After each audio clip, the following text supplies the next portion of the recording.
The dust painted the horizon gold as Fiona Wilcox watched the last stagecoach of the day rattle away into the distance, leaving her alone at the remote crossroads outside Copper Ridge. The Arizona Territory of 1879 offered little mercy to a woman abandoned, but Fiona had long stopped expecting mercy from this life or any man in it. Until today, Fiona's simple calico dress was coated with the same dust that seemed to cover everything in this godforsaken stretch of desert. 6 hours she'd waited, after the telegram had promised a meeting, a chance, perhaps even a future. 6 hours of nothing but the occasional lizard skittering across the baked earth and the relentless sun beating down on her wide-brimmed hat. The sun now hung low, casting long shadows across the barren landscape. Most sensible folks would have given up and headed back to town hours ago. But Fiona wasn't most folks, and she'd learned that patience was often the only currency she had worth spending. Should have known better than to trust a man's word, she muttered, shifting her weight on the weathered bench outside the abandoned way station. The building had once served as a stopping point for the Butterfield Overland Mail, but now stood empty, a ghost of prosperity past like so many structures in the territory. Fiona reached into her small leather satchel, retrieving the telegram that had brought her here. Arrive Whistler's Station noon stop, have proposition stop wait, for me stop. She'd read it so many times the paper had begun to wear thin along its creases. The message was signed simply RK, initials she'd committed to memory over the past 3 months of correspondence. A rustling sound caught her attention, and her hand instinctively moved to the small derringer hidden in her pocket. Living alone as the proprietor of Copper Ridge's only dress shop had taught her caution, especially after what happened to her late husband. The sound came again, and Fiona squinted into the growing twilight. A figure emerged from behind the station house, leading a horse. Tall, broad-shouldered, moving with the easy grace of a man accustomed to hard work. As he stepped into the last rays of sunlight, she could make out his features' strong jaw partially hidden by several days' worth of stubble, eyes that seemed to catch the dying light. Miss Wilcox. His voice was deep, carrying the subtle drawl of Texas. Fiona stood, smoothing her skirts with one hand, while keeping the other near her hidden weapon. Mr. Kincaid, I presume? You're rather late. Ryan Kincaid, madam. He removed his hat, revealing dark hair in need of a trim. And I apologize for the delay. Had some trouble with outlaws about 10 miles back. They took exception to the cargo I'm carrying. Now Fiona noticed the bandage wrapped hastily around his upper arm, blood seeping through the cloth. You're hurt. It's nothing. Bullet grazed me is all. He replaced his hat and stepped closer. Truth be told, I figured you'd be long gone by now. I'm not easily discouraged, Mr. Kincaid. A hint of a smile touched his weather-beaten face. So your letters suggested. They stood in silence for a moment, each taking the measure of the other. Fiona had exchanged letters with Ryan Kincaid since responding to his advertisement in a Kansas City newspaper seeking investors for a cattle operation. What had begun as a business correspondence had gradually evolved into something more personal, though this was their first meeting face-to-face. I brought the contracts, Fiona said, breaking the silence. Though I'm not sure this is the best place to discuss business matters. Ryan nodded, glancing at the darkening sky. You're right about that. He surveyed the empty station, then looked back to Fiona. She waited in the dust until night fell, he said, almost to himself. Then, decisively, he secured his horse's reins and walked toward her. Let's go home before the stars come out. My ranch is about 3 hours' ride from here, and these parts aren't safe after dark. Your ranch? Fiona questioned. I thought you were looking for investors to purchase land. I am. Ryan ran a hand through his hair. It's complicated, Miss Wilcox. I've secured a small property, but it needs work and capital to make it viable. That's where your investment would come in. Fiona hesitated. This wasn't what she'd expected. Their correspondence had led her to believe they would be starting from scratch, partners from the beginning. You never mentioned owning property already. It's recent. Very recent. His expression darkened slightly. I won the deed in a card game 3 weeks ago. Previous owner was killed the next day, shot in the back by a rival rancher who wanted the water rights. And now you have those rivals to contend with, Fiona concluded. Ryan nodded grimly. Along with a half-built ranch house, 30 head of cattle, and two hands who've stuck around hoping to get paid someday. He glanced at the horizon again. We really should get moving, Miss Wilcox. Fiona studied him carefully. She'd come this far based on written words and promises. The man before her seemed honorable enough, but the West was full of charming men with silver tongues and black hearts. Her late husband had taught her that much. I have accommodations in Copper Ridge, she said firmly. We can discuss business matters tomorrow. Ryan frowned. Copper Ridge is a full day's ride in the opposite direction. Night's coming on fast, and there's no safe shelter between here and there. As if to emphasize his point, a distant howl echoed across the plains. Wolves, or perhaps coyotes, beginning their nightly hunt. I'm not in the habit of riding off with men I've just met, Mr. Kincaid. And I'm not in the habit of leaving women alone in dangerous territory, Miss Wilcox. He gestured to her small satchel. Is that all you brought with you? Fiona nodded reluctantly. I wasn't expecting an extended journey. Ryan sighed, adjusting his gun belt. I understand your caution. Truly I do. But the nearest safe haven is my ranch. You'll have your own room, and my housekeeper, Mrs. Hernandez, will be there. You'll be treated with the utmost respect. Another howl, closer this time, made Fiona's decision for her. Very well, Mr. Kincaid. Let on. Ryan helped her mount his horse, then swung up behind her. The arrangement was scandalously intimate, but practical given the circumstances. As they rode away from the station, the first stars began to appear in the eastern sky. I meant what I wrote in my letters, Ryan said, his voice close to her ear. This partnership could benefit us both. Fiona kept her gaze fixed ahead. We shall see, Mr. Kincaid. We shall see. The journey to Ryan's ranch was tense with unspoken words and the occasional distant gunshot that made them both stiffen.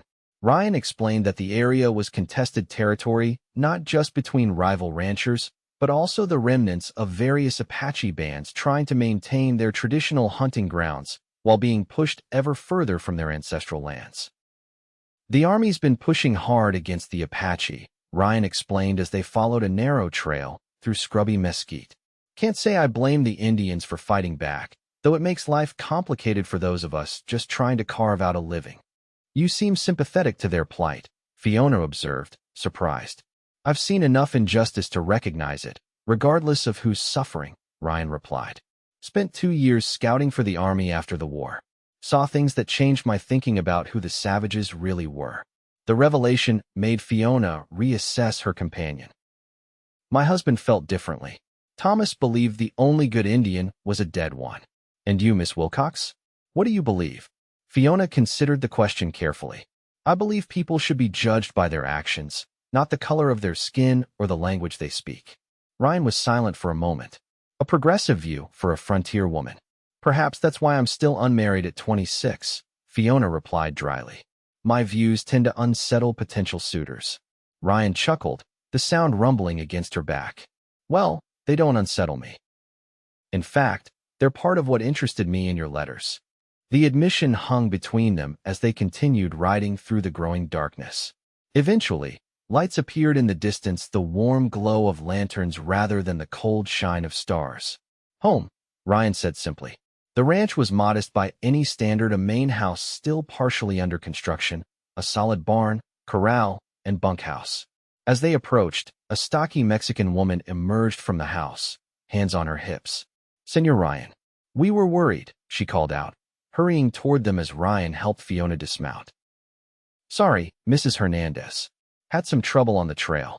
Ryan quickly introduced Fiona. Miss Wilcox will be staying with us tonight. Can you prepare the spare room? Mrs. Hernandez's dark eyes assessed Fiona with open curiosity, but she nodded respectfully. Of course. Dinner is almost ready. I will add another plate. The inside of the ranch house was surprisingly comfortable, given its unfinished state. The main living area had a sturdy table, several chairs, and bookshelves lined with volumes that spoke of an educated mind. A stone fireplace dominated one wall, currently unlit in the summer heat. It's not much, Ryan said, watching Fiona take in her surroundings. But it has potential, as do most things worth investing in. Fiona replied, meeting his gaze directly. Over a simple but hearty dinner of beef stew, cornbread, and coffee, Ryan outlined his plans for the ranch. He spoke of cattle breeding, water management, and potential markets for beef in the growing western towns. His knowledge was impressive, his passion evident in every word. The previous owner, Jameson, had the right idea but the wrong approach, Ryan explained. He tried to expand too quickly, made enemies instead of allies. I want to build something sustainable. And how do I fit into these plans, Mr. Kincaid? Fiona asked directly. Ryan set down his coffee cup. Your investment would allow me to purchase additional breeding stock and complete the necessary improvements to the property. In return, you'd receive a percentage of profits commensurate with your investment. And if there are no profits, then you'd own a portion of the land and livestock. Ryan leaned forward. I won't pretend there aren't risks, Miss Wilcox. This is the frontier. But I believe this ranch can prosper with the right approach and adequate capital. Fiona nodded thoughtfully. And where would I live during this partnership? Copper Ridge is too far for regular oversight of my investment. A moment of silence followed her question. Mrs. Hernandez, who had been quietly clearing dishes, paused to glance between them before discreetly withdrawing to the kitchen. I had hoped you might consider relocating, Ryan admitted. There's enough room here for separate living quarters, or I could help establish you in the nearest town, Silver Creek. It's growing quickly, might be a good place for a dress shop like the one you mentioned in your letters. The proposal made sense from a business perspective, but Fiona sensed something more beneath his careful words. Their letters had gradually moved beyond business matters to personal histories, hopes, and philosophies. There had been a connection forming, one neither had acknowledged explicitly. I would need to see more of the operation before making such a decision, Fiona said carefully. Of course, tomorrow I'll show you everything: the pastures, water sources, cattle. You can meet the hands and see the books. Total transparency. Fiona studied him in the lamplight. His face showed sincerity, but caution born from hard experience kept her guard raised. I appreciate that, Mr. Kincaid. Ryan, please. If we're to be partners, formality seems unnecessary. Very well. Ryan. The name felt strange on her tongue, intimate in a way that unsettled her. Then you must call me Fiona. A smile transformed his weathered face, softening the hard lines carved by sun and hardship. Fiona it is. Mrs. Hernandez returned to show Fiona to her room, small but clean, with a narrow bed, washstand, and chair. The window overlooked the eastern prairie, where the stars now blanketed the sky in breathtaking profusion. Senor Ryan is a good man, Mrs. Hernandez said suddenly as she placed extra blankets at the foot of the bed. He saved my grandson when the boy was caught stealing food in Silver Creek. Instead of pressing charges, he offered Mateo work. Fiona turned from the window. That speaks well of him. He has had much sadness in his life. The war, his family. The older woman shook her head. But he does not let it make him bitter. Not like other men. After Mrs. Hernandez left, Fiona unpacked her small satchel and prepared for bed. Through the thin walls, she could hear Ryan moving about in the main room: the clink of a glass, the creak of a chair, the rustle of papers. Domestic sounds that stirred unexpected longing within her. Thomas had been dead for 3 years now. Shot during a robbery at their general store in Missouri, leaving Fiona widowed at 23. She had sold the store, moved west, and started anew, determined to rely on no one but herself.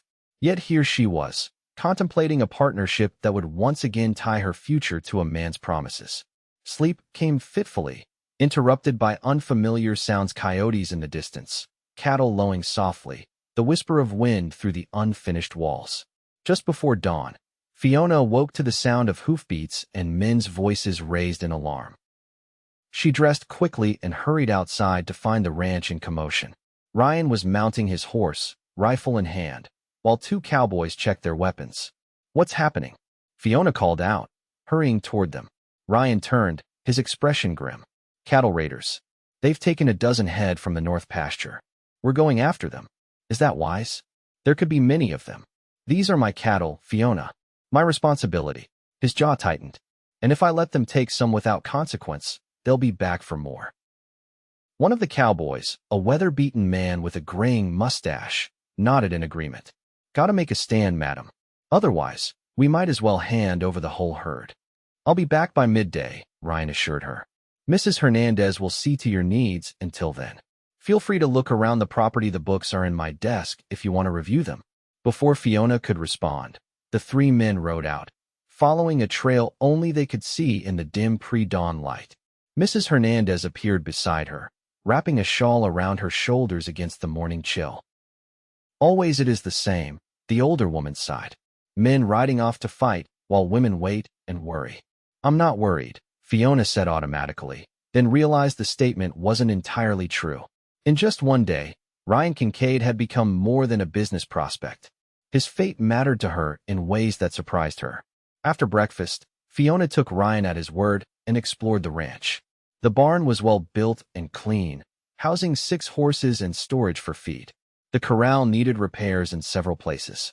The vegetable garden behind the house showed Mrs. Hernandez's careful tending. Inside, Fiona found the ranch's account books in Ryan's desk drawer. They were meticulously kept, every expenditure and income noted in a neat hand. The margins contained calculations and projections that revealed both ambition and pragmatism. By midday, Ryan had not returned. Fiona helped Mrs. Hernandez prepare lunch, trying to ignore the growing knot of anxiety in her stomach. The hours crawled by, and still no sign of the men. Perhaps we should send for help, Fiona suggested as the sun began its westward descent. Mrs. Hernandez shook her head. There is no one to send for. The nearest neighbors who would help are the Mendozas, and they are half a day's ride away. As twilight approached, Fiona found herself standing on the porch, scanning the horizon for any sign of movement. The vast emptiness of the landscape seemed suddenly threatening rather than beautiful. He will return, Mrs. Hernandez said confidently, joining her on the porch. Senor Ryan always returns. How long have you worked for him? Fiona asked, trying to distract herself from worry. Since he won this place, 4 weeks ago.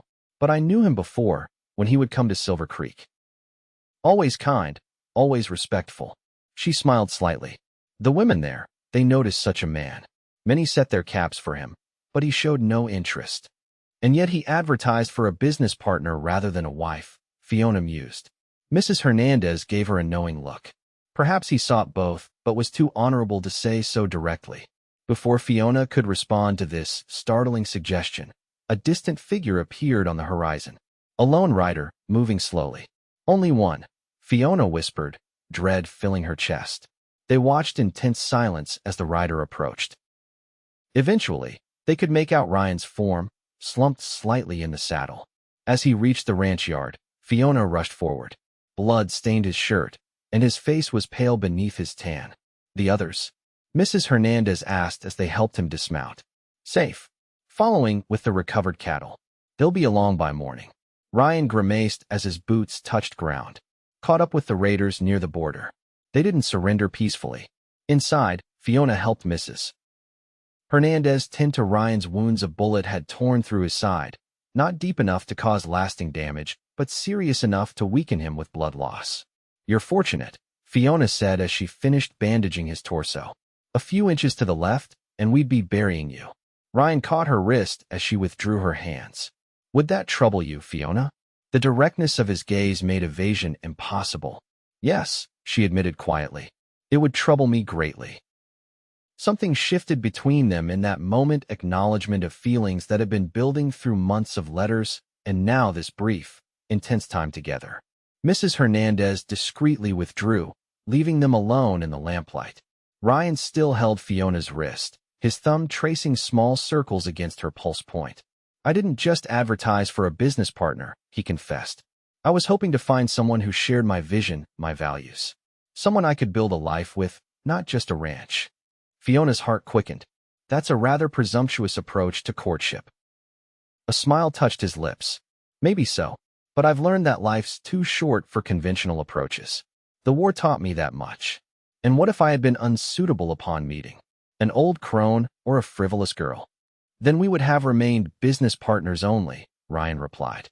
I would never presume upon a woman's affections without genuine feeling on both sides. Fiona gently extracted her wrist from his grasp. You barely know me, Ryan. I know what matters. I know you're courageous. You moved west alone after your husband's death. I know you're principled. Your letters spoke of fair treatment for all, regardless of race or circumstance. I know you're intelligent and independent. His eyes held her steadily. The rest, I hope to learn over time. The declaration hung between them, honest and unadorned. Fiona found herself at a crossroads as significant as the dusty intersection where they'd first met. "I came here for a business proposition," she said carefully. "Not a marriage proposal. I'm offering neither, at the moment," Ryan replied with quiet dignity. "Only honesty about my hopes. The business partnership stands on its own merits. Any other relationship between us would develop separately, if it develops at all." Fiona nodded, respecting his straightforwardness. "Then we should focus on business matters first. If your offer still stands, I am inclined to accept it." Relief crossed Ryan's face. "It stands, and I'm grateful."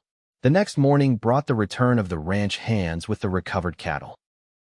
Pete, the older cowboy with the gray mustache, reported that 2 of the raiders had been killed in the confrontation, while the others had fled back across the border into Mexico.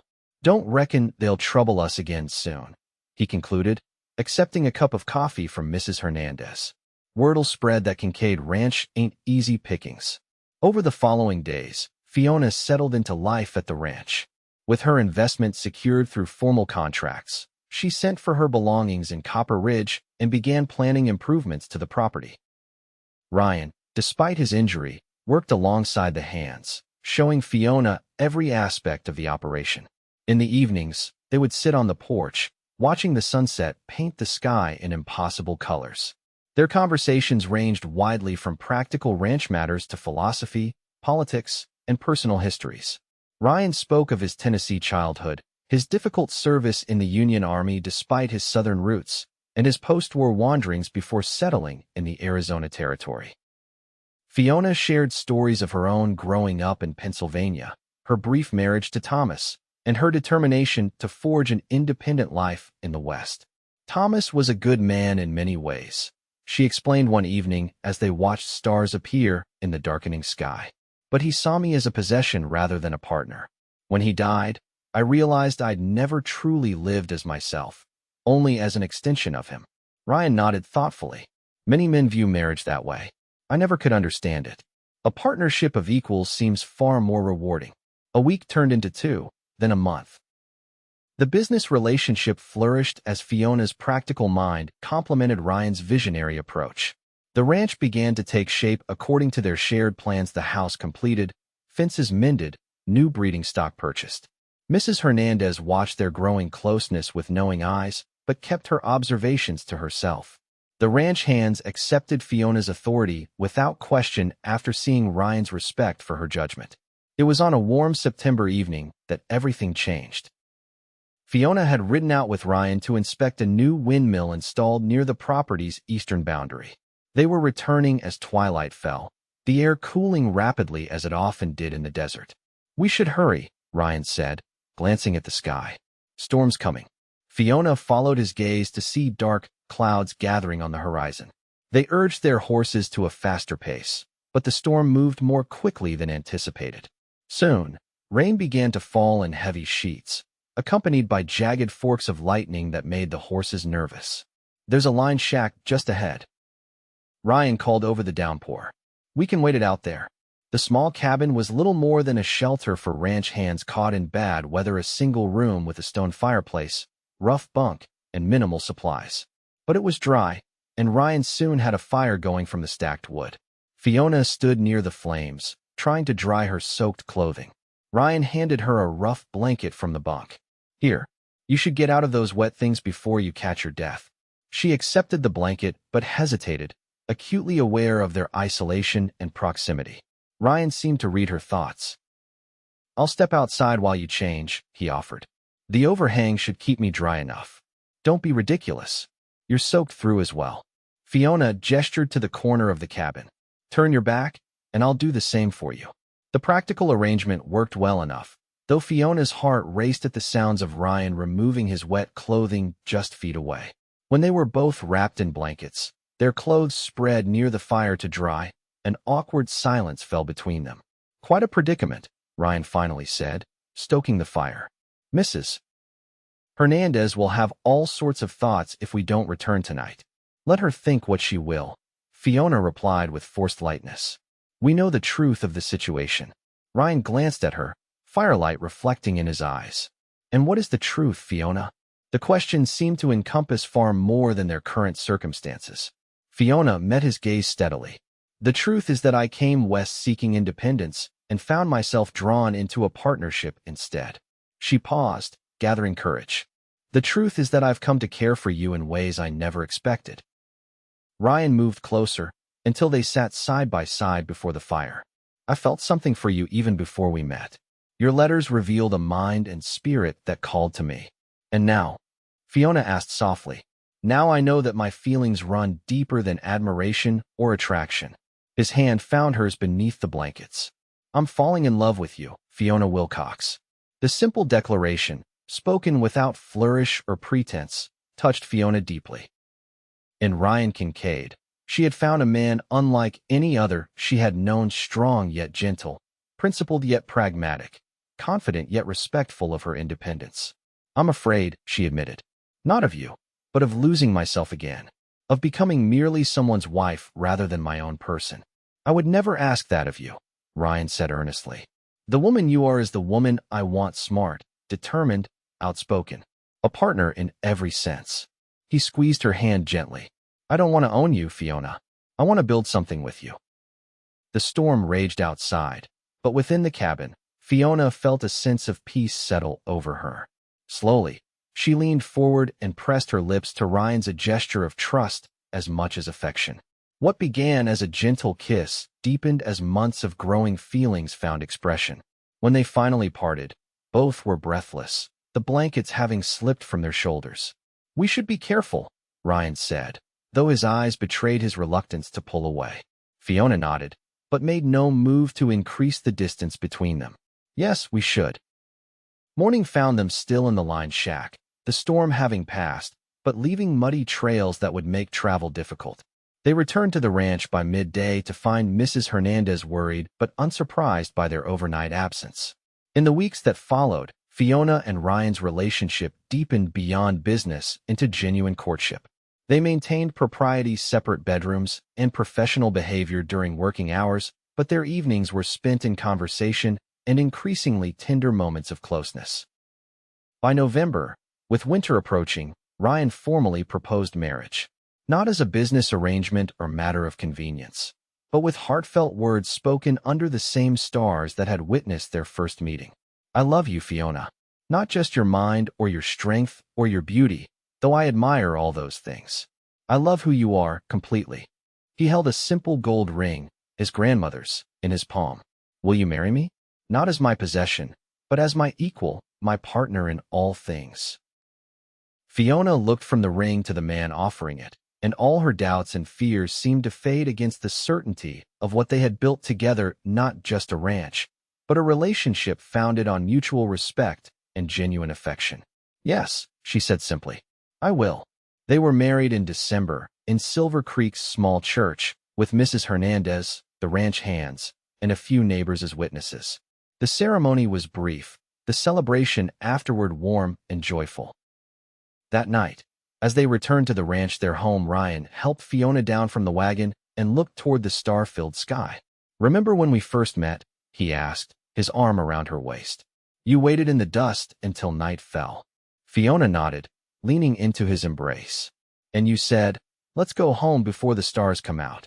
Ryan smiled, turning to face his wife. I didn't know then that you would become my home, wherever we might be. Nor I that you would become mine, Fiona replied softly. As they walked toward the welcoming light of their ranch house, hand in hand, Fiona reflected on the journey that had brought her here. From a widow determined to need no one, to a woman who had found strength in partnership rather than solitude. Independence, she had discovered, didn't mean standing alone, it meant choosing whom to stand beside. The Arizona territory would remain harsh and unpredictable. There would be cattle raiders and droughts, conflicts and hardships. But facing them together, as equal partners in life and love, made even the challenging days worthwhile. And when spring came, bringing new calves to the growing herd and new green to the desert landscape, Fiona had news of her own to share, another new beginning, another chapter in their shared story. A child to inherit the legacy they were building together. As she told Ryan the news, watching joy spread across his face, Fiona knew with certainty that waiting in the dust that day had been the wisest decision of her life, for it had led her not to a business partner or a conventional husband, but to a man who saw her truly and loved her completely, dust, determination, and all.